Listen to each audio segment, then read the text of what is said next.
Today, we're talking about hacking your health, but not in the way you might think. No diets, no new exercises. Instead, we're going to learn how to think like an attacker to better protect the medical devices we all depend on. Just think about that for a second.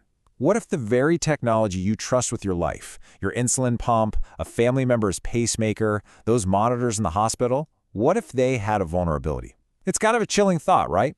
Especially since everything is so connected these days. And that's the thing. You can't just bolt security on at the end and hope for the best. It doesn't work. In today's world, keeping patients safe means security has to be baked in from the very start.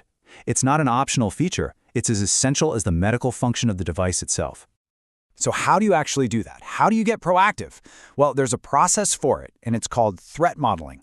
This isn't about just guessing what might go wrong. It's a really disciplined, structured way to look at a system and figure out all the potential weak spots before they become a problem. Honestly, the best way to think about it is this. You're designing a home security system. What's the first thing you do? You think like a burglar. You ask, okay, how would I break in? Would I try a window, the back door? That's exactly what threat modeling is, just for technology. You have to put on the black hat to build the strongest defense. And luckily, we don't have to start from scratch. A super smart framework from security expert Adam Shostak boils this whole process down to 4 simple but really powerful questions. And these 4 questions are going to be our roadmap for this entire explainer.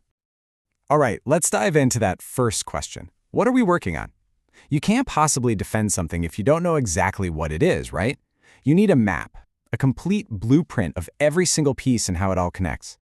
And the go-to tool for making that map is something called a data flow diagram, or a DFD for short. It's pretty much what it sounds like, a visual chart that shows you where data comes from, where it goes, and what happens to it along the way. Super useful. So let's make this real. Here's a DFD for a fictional device we'll call AMPS, the Ankle Monitor Predictor of Stroke. You can see everything laid out so clearly. There's the monitor on the patient's ankle, the app on their phone, the cloud servers. It maps the entire journey of the data, right from the sensor to the doctor. Now look closely at those dashed lines on the diagram. Those are absolutely critical. They're called trust boundaries.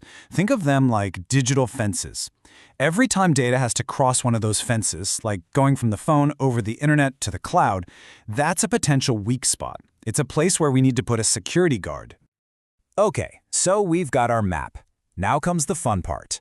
We get to put on our attacker hat and tackle the next 2 questions. First, what can go wrong? And then, right after, what are we going to do about it? This is where the real strategy comes in.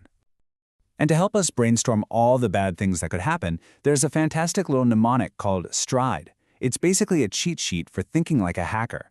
It makes you ask questions for each part of your map. Could someone spoof their identity? Could they tamper with the data? It's a systematic way to make sure you don't miss anything. So, let's say we've used STRIDE, and now we have this big list of potential threats. That brings us to question number 3. What are we going to do about it?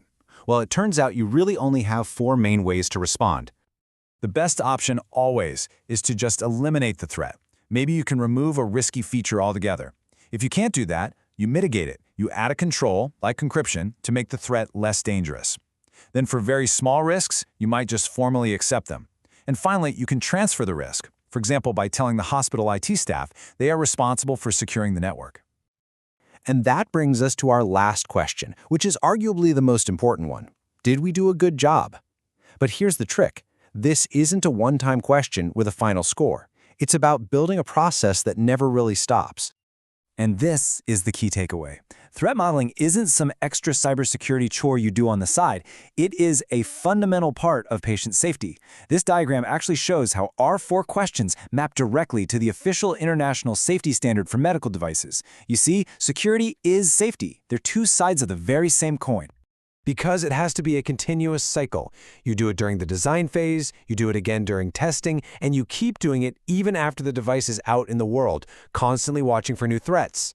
It's a living process that protects a device for its entire life. So when you boil it all down, it really comes to this. For any connected medical device today, the question isn't if it will be tested by attackers. The question is when.